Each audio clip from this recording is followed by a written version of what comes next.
All right, guys, welcome back to part 2 of Post-Holiday Blues episode. Thanks for listening, and remember to like, follow, and share our little podcast, where life is in the lyrics. Okay, here we go, part 2. Yeah, definitely. I remember in university, there were definitely times in university where I was feeling like that. And George Michael's Listen Without Prejudice album. I love that album. That really kind of got me through my first year of university. And it definitely was one of his albums that was much more introspective, and a lot of the songs were much more melancholy in their... Like Praying for Time, that was on that one, right? Yeah, there's some beautiful songs on that album. Jeez. Yeah, and I was really struggling at that time with my sexuality. Right. And so I was, 19, 20 or something like that. Such a hard age, right? And I still had a whole decade before I came out. Oh, my God. So it was definitely a time where there were songs on that album that I related to. Like, I have never... Actually, that's not true. I mean, completely different, but I have lived with something that I've had to keep inside for a long, long time, that I kept inside for most of my life until I was, in my early 30s. And so, but how did you cope with having to keep that? Like, so you acknowledged it for yourself when you were 19? Like, that's when you kind of came out to yourself? No. I didn't. I still didn't accept it for many years. I think it was in my late 20s, mid to late 20s. Wow. When I finally kind of was saying, I'm ready to accept this. Yeah. I had a very solid friend group. And, when you're in your 20s and, we had a really good close-knit friend group, and we were always really busy, and there was always things. And I had a best friend, your ex. We spent a lot of time together. There was a group of us, and we had a lot of fun together, like just, going to concerts and doing things. And like it's we university, so it's so busy. And we rowed. I was a rower at my university in first year, second year, I think. And there was just lots of distractions. And when you're young and you're out socializing, it was easier to be. Maybe I wasn't, but it was easier to be kind of like off the radar around not being in relationships. Right. Because everybody's busy. Because you're just out with friends all the time. It doesn't matter if you're with a girlfriend or a boyfriend or whatever. Yeah. And then when people start pairing off and getting married, and then it's like the numbers start to dwindle. Yeah. And as you get older, and then basically it was like I knew I needed to deal with it. And so, yeah. Yikes. Yeah. I mean, that age is such a great age because you are busy and you're surrounded by friends. Like at school, you automatically kind of find a group. But then when you're out of school, if you haven't maintained those friendships, maybe you went to university in another city, place, country, whatever. And it's harder, right, when you're adults to make friends. Because I know that for me, whenever I've been in those times of just having a really hard time or struggling after a breakup, whatever it is, it's always my friends that have got me through. Right. Do you remember actually after that breakup, you were at my house once, like when I was back living with my mom for a little while, and I remember you came upstairs and you were like, your mom's like so worried about you. She's like, Priya's sad. She was. I remember I was working on some stuff at your house. Yeah, I think you were doing some renos. Yeah, and your mom, she was so worried about you, and she kept like telling me, she she's didn't crying, know how to talk to me. She's so sad, and what are we gonna do? What are we gonna do? And I was like, I mean, I didn't know what to say because it was like, I know. Part of me was like, well, she's just going to have to get through it, right? Yeah. Like you can't put that stuff aside, like anything in life, really, like however you're feeling, whether it's, loss, anger, fear, you got to get through it. There's no way over it, around it, under it. Exactly. Yeah. It's going to rear its ugly head at some time. So but your mom was just so worried about you, and she was like basically asking me to figure out how to fix it. Yeah. And I'm like, well, I could paint your kitchen. But I'm like, I don't know if that's going to help Priya. Yeah. I know. It's so funny because like in my family and I think in Asian cultures a lot, you don't talk about these kinds of things. Right. So, and also it was just of that era, because I think parents and their kids are a little bit more open now, and just the world is a little more open now. You can talk about different things. But she did not know how to talk to me about that. I don't think she ever once asked me about it. She was just sort of tiptoeing around and just trying to, hoping that it would just go away. Yeah, yeah. But I do remember that moment. I remember you coming upstairs and you saying your mom's like really sad. And she said, oh, Mike, Priya's so sad. I don't know what to do. And you said something like, she's just going to have to go through it, Vimla. Mm-hmm. I was like, yeah, well, that's all it is. What can you do? Yeah. Anyways, I have like 3 other songs here that kind of spoke to me a lot. This one is a classic, Coldplay, Fix You. Oh, yeah, right? yeah. Mm-hmm. That song, and the lyric that I pulled out for it was, and the tears come streaming down your face when you lose something you can't replace, when you love someone but it goes to waste. And then there's again that silver lining, lights will guide you home and ignite your bones, and I will try to fix you. And that to me, like, I will try to fix you, that is what I've always found in friends, right? Like they will just try, and not to fix you or change you, but just to be there. Yeah. Just hear you, just let you vent, let you cry, let you talk about it till they can't listen to it anymore, But then at some point, like you also, you can't just let them talk about it forever. Yeah. Like I have a friend a friend of hers has been going through a breakup the breakup was like a year and a half ago, and she's not over it. Yeah. Right? And she like goes through periods of getting over it. Yeah. But then she'll be dragged down again by it. Yeah. And there is only so much time you can, like as a friend, even like you want to be there for people, but there's at some point it's like you gotta move. Gotta get on that horse and you gotta yeah. You gotta ride another Easier pony. said than done, but it's so true. I think you're you gotta have the right supports around you. Mm-hmm. And you don't even know whether you have those supports, whether they're right or not, right? That's true. Like it does. So I think it's it's especially if you are single, and maybe not especially. Actually, maybe if you're in a relationship and you're going through something and you've talked to your partner to death about it, and then you might feel like I can't weigh them down with this again, like even though I'm still going through it. So I don't know, like I can't really speak to that, but I can only speak to like being single and being able to lean on your friends, but also kind of trying to be conscious of, okay, I've been holding this crutch for a long time now. Yeah. I gotta kind of move on. Like you also don't want it to be a crutch. I don't know where there's that line of letting yourself wallow and feel your feelings and then getting the fuck on with life. Yeah. I don't know. I think it's probably different for everybody, but there is a some depending on who's in your life and the kind of support that they give. You might have someone in your life who can say, okay, Priya, or whatever your name is, enough. Yeah. Let's, take a break from this and let's go do something and distract ourselves with something, and to for it not to be like, okay, this doesn't exist anymore, so we're done with it. But it's like, can we just take a break from this? Yeah. Right? Yeah. I think, there's It's so tough. many different layers, right? Because, like you can, I don't know. And there's so many things. Like sometimes I think of my life and I think, I think of how much I wish I had a partner, right? Mm-hmm. But then I'll talk to my friends and, maybe they're having real financial issues, or another friend who's really like struggling with a relationship issue, or somebody else who's struggling with their weight or whatever. It's like we all have, there's always something, like it's not going to be perfect.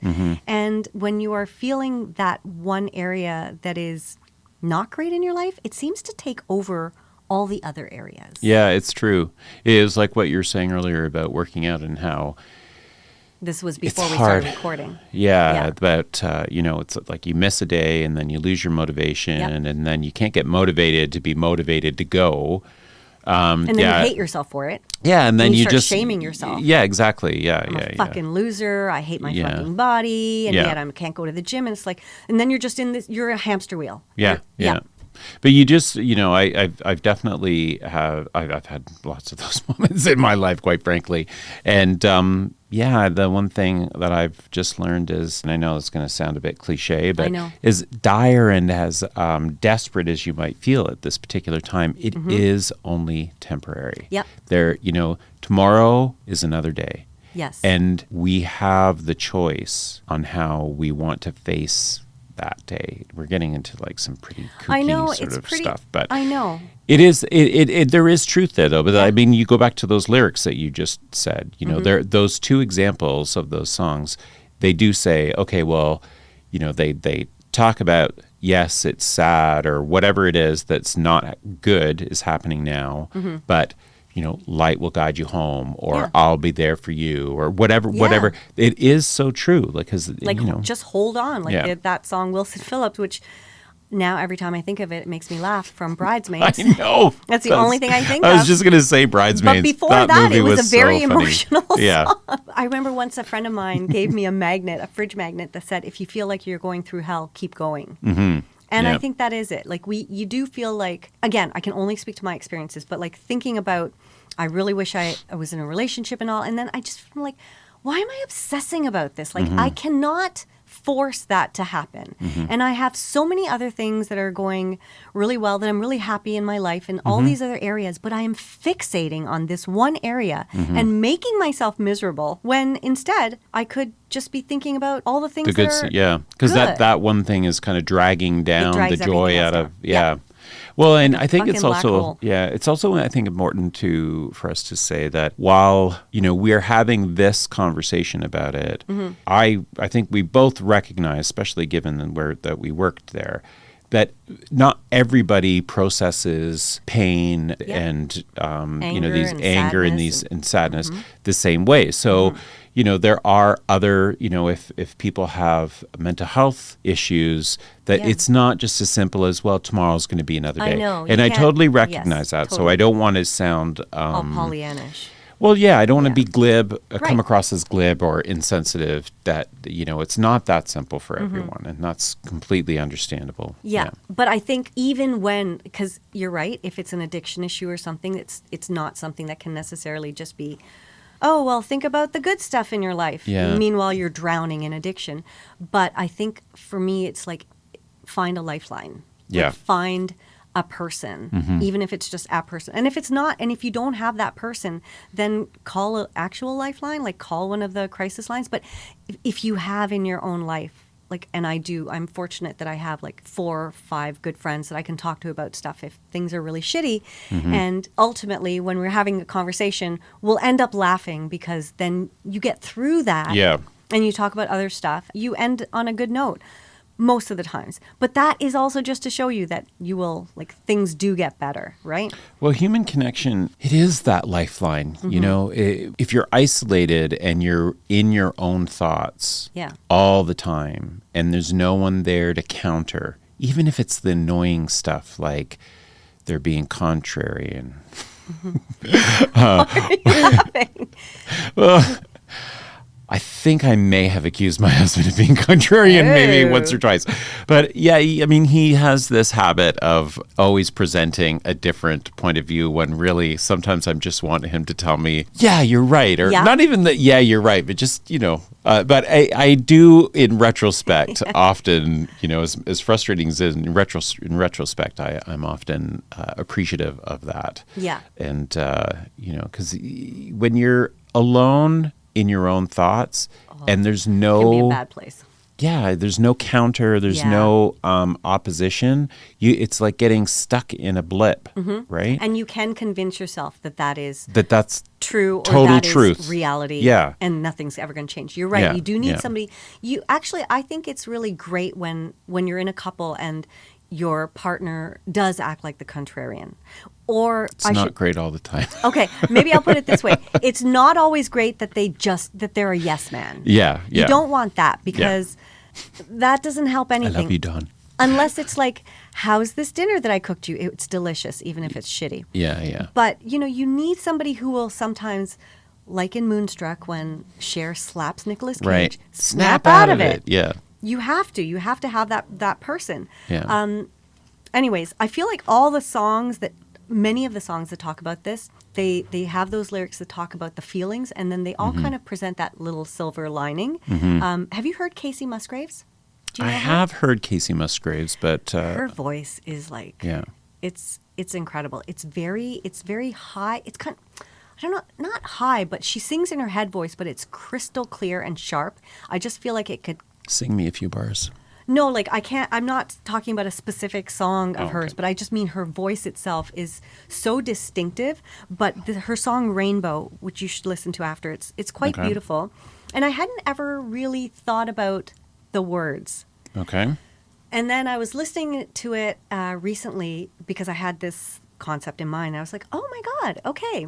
I just thought it was about a rainbow. Oh, so happy, colors and blah, blah, blah. But then, and I looked up the lyrics, and so here's some that I isolated. It's hard to breathe when all you know is the struggle of staying above the rising water line. And then she goes on to say, if you could see what I see, you'd be blinded by the colors, yellow, red, and orange, and green, and at least a million others. And I think that, to me, makes me think of when friends of mine are down on themselves, and like I've heard friends say it when I'm doing a lot of talking today, Mike. No, it's good. Keep going. Okay. When I've talked to friends sometimes about like how I feel like such a failure in life, I haven't really done anything noteworthy, made anything like of my life. And I remember sometimes, a specific friend being like, are you kidding? Like, that's not what I see. And so you do need sometimes you need to be vulnerable to your friends. Yeah. To really let them see that dark side that you have inside, because they might turn a mirror on you that you haven't seen before. Yeah. Right? Yeah. Like you think of yourself in one way. And I just remember being so shocked, her telling me her perspective, like how she sees me. And I was like, oh, wow, I want to be that person. Yeah. But I don't feel like that person. Right. That they're saying. Do you not think that that's a pretty common? That's just common in life. Do you not think that's common in life, where what people see in us is often disjointed from what's going on inside?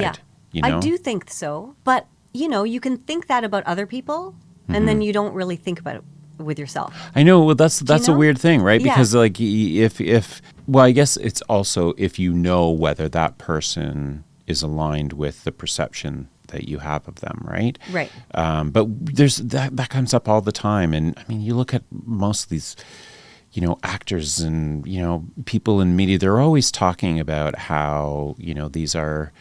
It's very different from who they are. Yeah. And doesn't that that shock you presentation. sometimes? Because they're wealthy, they're gorgeous, they have amazing bodies, they have a personal fitness trainer, a personal chef. Yeah, but what does that tell you about what's important Exactly. in life? Like, what are the things that we are conditioned to value versus what's actually valuable? Yeah. And having a personal trainer and being filthy rich and all the rest of it.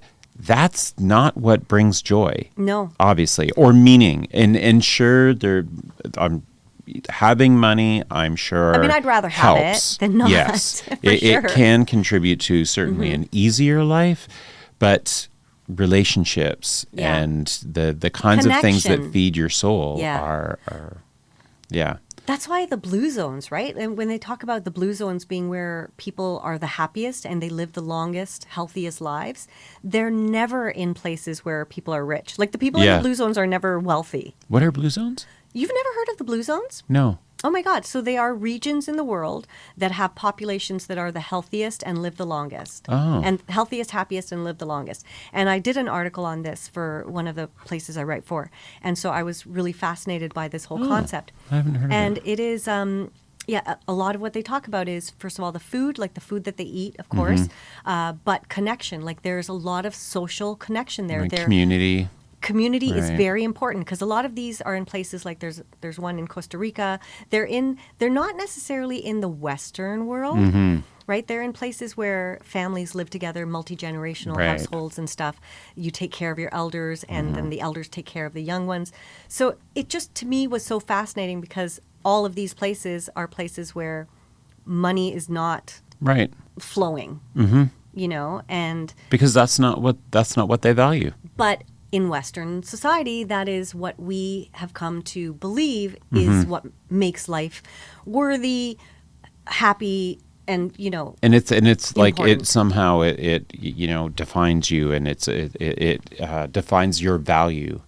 Yeah. What things you have, what brand you're wearing, the Yeah. latest this, and yeah. Yeah. When I moved to Toronto in 2003, that was my first, I'd say, my kind of like early life crisis. I came out. I had solid friend group. I had a good job, and I was unfulfilled. I kind of like freaked out because I thought, well, if this is it, and I'm 30, Yeah. 31, like what? I don't know if this is what I want for the rest of my life. Like Right. I felt like I needed to live more. And so I moved to Toronto. I quit my job. I rented my house. I owned a house at that time. Rented my house, moved to Toronto. Didn't know you and your ex were the only two people that I knew. Is that true? Yeah. Oh, I wow. didn't know anyone else in Wow, Toronto. that's a big, brave move. Yeah, I just was like, I got to do something different. I needed to shake my life up. And I thought I'd And get you my... had come out at that time, right? I had come so out. obviously Toronto would be a way better place for you to be for that. Totally. Yeah. Yeah. My mom was not happy at all. She thought that I was crazy. But Had you come out to her at that time? I had. Okay. Yeah. Yeah. She wasn't so keen on it at first. It took a while. But then I gave myself 3 years. I'm like, I'm going to rent my house. I'm going to move to Toronto. I'm going to give myself 3 years.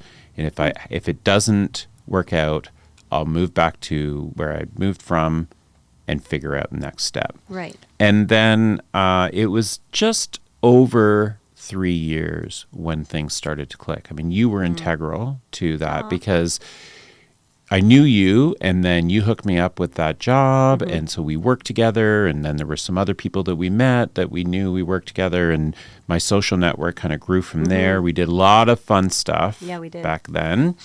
And and then I just started I found finding my footing. And I've then, going back to my mom, I think when she saw how much happier I was Yeah. and how much like the weight was lifted, Yeah, I'm sure. that's when I think she accepted. And so, 'Cause that's all parents want to see. is Yeah, their they kids just wanna happy. see her, yeah. Most parents. yeah. But, it was interesting coming to Toronto and coming from a smaller town, having a really good friend group and thinking, oh, well, I'm going to go to a big city and I'm going to meet all these people. It really took a long time for me to find a solid friend group. I mean, outside of you, Yeah. but, like a gay friend group. Right. Right? And I met I met lots of people. Well, and, you also were smart because you participated in big events. Like well, that community was events, right? that's really near the end. That's what. Okay. So I moved in 2003. Yeah. And then it wasn't until 2008. Okay. 5 years. So okay. yeah, so I signed up in 2007 and 2008. So it was I Is when you did the had ride that's when I first- did that first time. ride. Okay. Yeah, and that's when I met Dawn. So it did take me a lot longer. Yeah. But there were days when I was thinking, this is not working. How am I going to meet people? And it was hard to meet people in a big city. It is. And know? also when you're an adult, like if you don't meet them at work, where do you meet them? Exactly. And a lot of the people that I would meet, they were like, yeah, I already have my friends. I'm looking for a boyfriend. And Right. I'm like, what? How can you have enough friends? I know. Like, what does that even mean? Yeah. But so going back to what you were saying and how, those blue zones, and I don't think big cities are blue zones. No, they're certainly not. They're Yeah. certainly not because everybody's it's too much of the grind, right? Here we live to work Yeah. as opposed to working to live. Yeah. And I think we're finding more of a balance of that now because post-COVID, people are like, I did my job from home and I don't want to go back to the office full time because I enjoyed having Quality a bit of a life. Yeah, yeah. So I think we're seeing some balance come there. But you're right, like cities are a really tough place to make a go of it. If you're new in the city, if you don't have a friend group, it's very hard to infiltrate other friend groups, Yeah. And all this to come back to the holidays and how, sure, it's supposed to be the most wonderful time of year. And for so many of us, it is, and then some years it isn't. But I'm always conscious because I know that even though I had a good holidays this year, that there have been holidays that have been very hard for me. And so I don't take it for granted when I have a good one. Like I don't forget about those times because I know that there are other people that are struggling. And, it's really, like, I don't know, it just feels like we're surrounded by social media all the time now, showing everybody's perfect lives, their perfect outfits, their perfect bodies, their perfect relationships, and it's just like it's not perfect. It's not perfect, but it's all you see, and so you can only compare yourself, right? All right, so Priya, I have a question for you then. What advice would you give somebody who is feeling the January blues approaching? Yeah, well, listen to us because we talk a lot of bullshit and we will put a smile on your face. No, I mean, I think, first of all, I would say find that person. Find a person, and if you can't find a person, like if you're new in a city, then find community. I think that is more important, like finding community. And I know that that's hard to do, but you did it really smart in a way, the way that you did it in terms of finding, you joined this ride to Montreal. It was like a ride for a charity. And, there are groups that you can join, whether you like to, didn't you say your sister met her current partner through a euchre club? A euchre club. Like find your community. Okay, and I think that's good. But you also, earlier when we were talking about working out, it's like finding that motivation when you're not motivated to do it, right? Yeah. I think your advice is solid advice. I think, though, you said something earlier that I think is actually better advice. Okay. And it is to let yourself be vulnerable. Yes. So, and I think that would go hand in hand with finding your person. Letting yourself be vulnerable with somebody that you trust. That I think would be a really good way of, helping yourself get through the January blues or any kind of rough patch. Kind of blues. Because sometimes people don't know you're struggling. Right, yeah. Because we all put on a brave face. We get through work. We put on our smiles. We get through our lives. And then we go home and we are sad or we hate ourselves or whatever we're going through. But think about the moments you've seen somebody be vulnerable. Whether, like, I think about Demi Lovato when she was singing her song Anyone on the Grammys. It was the first time she sang it live. And I think it was her first performance live in like a year and a half. And she has been very open about her struggles with addiction, right? And it was just her in this beautiful white dress and her piano player. And they were in the middle of the crowd. You know how they have the stage and then they have a stage kind of in the middle of the audience. And she started singing. I don't know if you're familiar with that song. No.